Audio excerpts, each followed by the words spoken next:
জানিয়ে দেব এই মুহূর্তে হাতে পাওয়া আন্তর্জাতিক গুরুত্বপূর্ণ সব সংবাদ শিরোনাম। প্রথমেই জানিয়ে দেব ইরান ইস্যুতে ট্রাম্পের শীর্ষ উপদেষ্টার মধ্যে বিরক্ত প্রেসিডেন্ট। এরপর জানিয়ে দেব হুতিদের বিরুদ্ধে সমুদ্র স্থলপথে অভিযানের প্রস্তুতি নিচ্ছে রিয়াদ। এরপর জানিয়ে দেব আমাকে বিদেশে গ্রেপ্তার ঠেকাতে প্রস্তুত ইসরায়েলের স্পেশাল ফোর্স, বলছে নেতানিয়াহু। আরও জানিয়ে দেব মরক্কো থেকে স্পেনে ঢুকে পড়েছে ৪৯,০০০ মানুষ, বিশৃঙ্খলায় নিহত ১৮। সর্বশেষ জানিয়ে দেব মার্কিন ক্ষেপণাস্ত্র হামলায় ইরানের বিপ্লবী গার্ডের ৩ সদস্য নিহত। এতক্ষণ ছিল সংবাদ শিরোনাম, এবার জেনে দেব সংবাদ বিস্তারিত।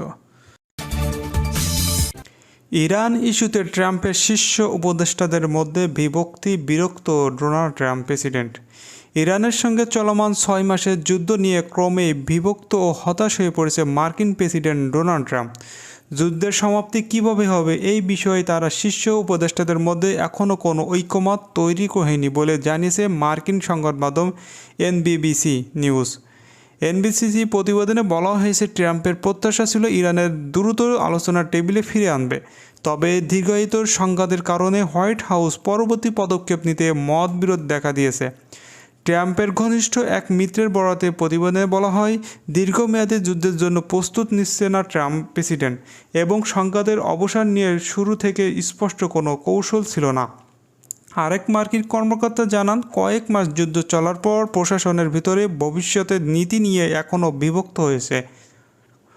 এনবিসির প্রতিবেদনে দাবি করা হয়েছে, গত সপ্তাহে জাতীয় নিরাপত্তা দলের সঙ্গে বৈঠক ইরানের ইস্যুতে ক্ষোভ প্রকাশ করেছে মার্কিন প্রেসিডেন্ট ডোনাল্ড ট্রাম্প। এক পর্যায়ে তিনি কর্মকর্তাদের সঙ্গে উত্তপ্ত বাকবিতণ্ডায় জড়িয়ে পড়েন বলে প্রতিবেদনে উল্লেখ করা হয়। তবে হোয়াইট হাউসের প্রেসিডেন্ট সেক্রেটারি ক্যারিয়ান লেভিট অভিযোগে প্রত্যাখ্যান করেছেন। তিনি বলেছেন, প্রেসিডেন্টের একটি দক্ষ ও বিশ্বস্ত টিম রয়েছে এবং চূড়ান্ত সিদ্ধান্ত নেওয়ার ক্ষমতা একমাত্র তারই। লেভিট আরও জানান, এক সমঝোতার সঙ্গে মার্কিন সেনাদের উপর হামলা এবং হরমুজ প্রণালীর জাহাজের হামলা অব্যাহত থাকলে ইরানের বিরুদ্ধে ট্রাম্পের কঠোর অবস্থানে কোনো পরিবর্তন আসবে না। এবার হুতিদের বিরুদ্ধে সমুদ্র স্থলপথে অভিযানের প্রস্তুতি নিচ্ছে রিয়াদ। ইয়েমেনের হুতি বিদ্রোহীদের বিরুদ্ধে সমুদ্র ও স্থলপথে বড় ধরনের সামরিক অভিযানে চালানোর প্রস্তুতি নিচ্ছে সৌদি আরব। বিভিন্ন ইয়েমেনের সূত্রে বরাতে আন্তর্জাতিক গণমাধ্যম এই তথ্য প্রকাশ করা হয়েছে। ধারণা করা হচ্ছে, লোহিত সাগর দিয়ে সৌদির তেল রপ্তানি কার্যক্রম হুতিদের সম্ভাব্য বাধা মোকাবিলায় এই উদ্যোগ নেওয়া হচ্ছে। সূত্রগুলো জানিয়েছে, ইয়েমেনের পূর্বাঞ্চল থেকে সৌদি আরব কিছু সেনা প্রত্যাখ্যান করা হয়েছে, যার সম্ভবত স্থল অভিযানের প্রস্তুতি অংশ হতে পারে।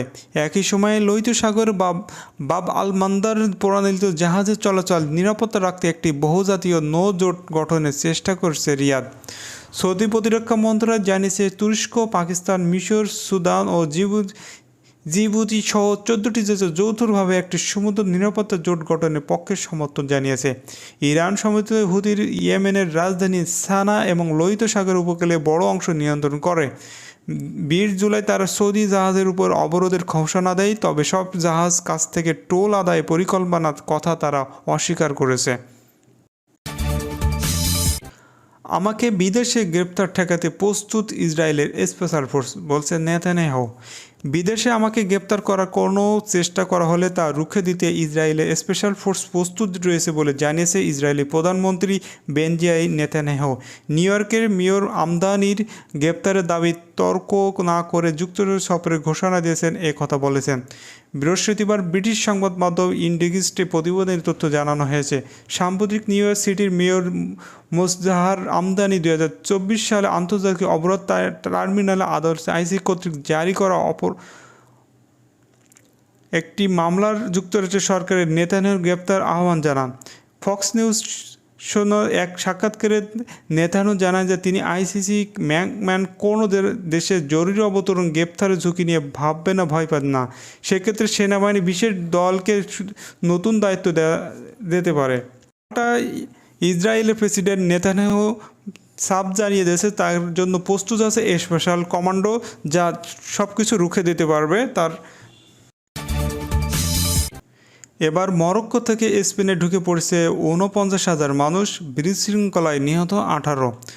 উত্তর আফ্রিকা স্পেন শাসিত স্বায়ত্তশাসিত অঞ্চল সিউটা থেকে নতুন করে সীমান্ত সংকট দেখা দিয়েছে। মাত্র কয়েক ঘন্টার মধ্যে মরক্কো থেকে হাজার হাজার অভিবাসী সমুদ্র সাঁতারে জলপথ ও সীমান্ত বেড়া টপকে সেউটার ঢুকে পড়েছে। পরিস্থিতি নিয়ন্ত্রণে স্পেনের সরকার অতিরিক্ত সেনা ও পুলিশ মোতায়েন করেছে।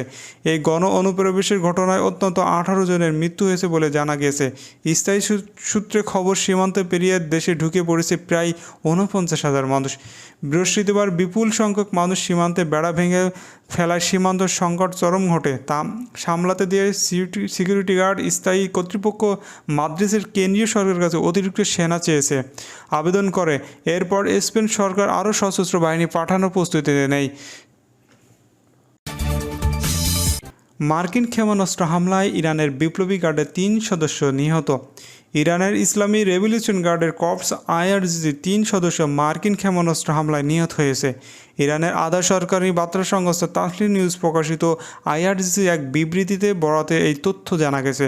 খবর আল জাজিরা বিবৃতিতে বলা হয়েছে, আইআরজিসি জান্তাম প্রদেশের শাখা আনসার আল মান্দি নিহত ৩ সদস্যের নাম প্রকাশ করেছে। তারা হলেন মাহমুদ মোল্লা জাবির, মোহাম্মদ জেরালি ও জামাল আমির। আইআরজিসি জানিয়েছে ৩০ জুলাই যুক্তরাষ্ট্রে একটি হামলা তারা নিহত হয়। বিবৃতিতে বলা হয়, তারা ইরানের সীমান্ত ও জনগণের রক্ষা করতে গিয়ে প্রাণ হারিয়েছে। ইরানের রেভলিউশন গার্ড এর হামলার যুক্তরাষ্ট্র অপরাধী সন্ত্রাসী শাসনের একটি নিপীড়িত একটি হামলা হিসেবে আখ্যা করেছে, নিন্দা জানিয়েছে। আইআরজিসি নিহতের সংখ্যার জন্য ইরানের সর্বোচ্চ নেতা তাদের পরিবার ও দেশটির জনগণের প্রতি সমবেদনা জানিয়েছে। তবে হামলার বিষয়ে যুক্তরাষ্ট্রের পক্ষ থেকে তাৎক্ষণিক কোনো প্রতিক্রিয়া এখনও পর্যন্ত পাওয়া যায়নি।